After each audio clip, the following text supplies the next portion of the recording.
உங்களுடைய தலையெழுத்தை மாத்தணும் அப்படின்னா தெளிவா கேட்டுக்கோங்க. நான் இன்னைக்கே திருச்செந்தூர் கிளம்பி போவேன்னா போலாம், தாராளமா போலாம். ஆனா அதுக்கு அவன் முடிவு பண்ணணும், சண்முகர் முடிவு பண்ணணும் நீங்க வரணும்னு. அதுக்கு என்ன பண்ணணும்னா தெளிவா கேட்டுக்கோங்க. தினமும் காலையில நான் முன்னாடி சொன்ன மாதிரி ஏதாவது ஒரு திருப்புகள், இல்ல கந்தர் கழிவென்பா, இல்ல கந்தர் அனுபூதி, எதுவும் தெரியலையா, முருகா முருகா முருகா முருகாங்கிற மந்திரத்துக்கு மிஞ்சினது எதுவும் கிடையாது.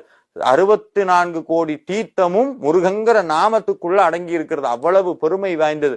முருகா நீ எனக்கு கனவுல வந்து உத்தரவு கொடுக்கணும், நான் உன்னுடைய கோயிலுக்கு வரணும்னு வேண்டுனீங்கன்னா முருகப்பெருமான் உங்கள் கனவிலே திருச்செந்தூர் வருவதற்கு உத்தரவிடுவார். எப்படி உத்தரவிடுவார்னா, மயிலாக காட்சி தரலாம், இல்ல வள்ளிமலை சுவாமிகளுக்கு வந்த மாதிரி கனவுல முருகப்பெருமானே வந்து திருச்செந்தூர் வான்னு கூப்பிடலாம்.